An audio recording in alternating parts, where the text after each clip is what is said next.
Hey y'all, Trainwreck here, and as you can see, this is my 23 Softail streetbob, and we're going to talk about what little addition I just made, these Viking Outlaw bags. Now, I come from a bagger profile. I've been riding baggers for some time now. I've been loving them. They're fun, they're special, and they got a ton of storage. But when I downsized to a streetbob, the biggest worry I had was, where am I going to put my stuff? I love having a med kit on me, handful of tools, maybe a few other accessories, and my camera gear because I travel for work.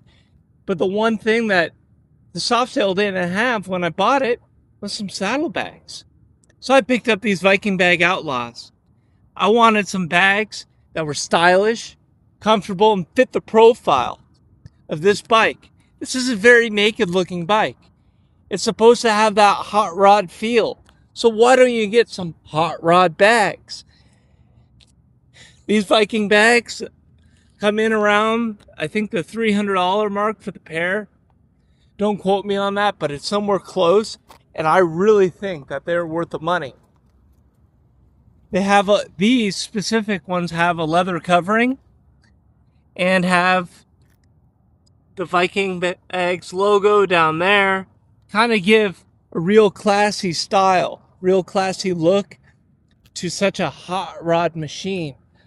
You want to keep that slim profile of this bike. And look at this bike. It's not that wide. I got the crash bars, and usually you don't want to go any wider than your crash bars or your bars. You want those to be the widest points. Well, guess what? Here's the edge of my crash bar, and there's the bags.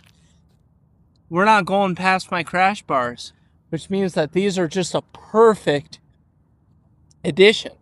Also, if you run just the basic mount Sissy bars and stuff like that, you can fit those in here as well. The Sissy bar will fit. You got to do a little bit of addition. You got to remove those spacers that I have in there, and you'll put your Sissy bar in there instead. The advantage of that is then you can still take your passenger and still have the bags, which is a wonderful feature about this. Let's look at locking. Right now it's locked. You can't lift this, you can't pull this up, it's locked.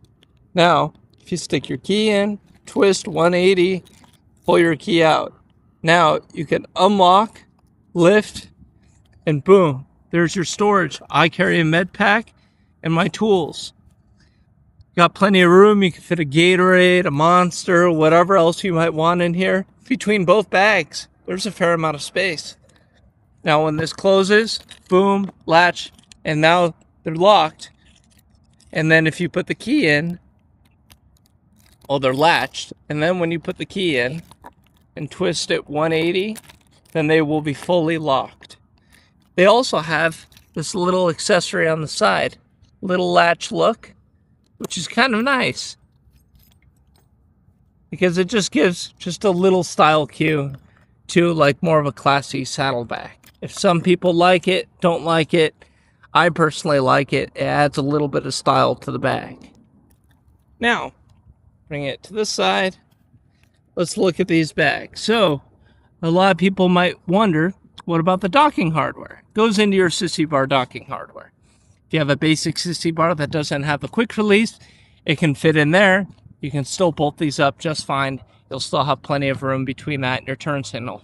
That was my biggest worry. And the other worry was making sure I cleared my exhaust, which I do with plenty of room right there.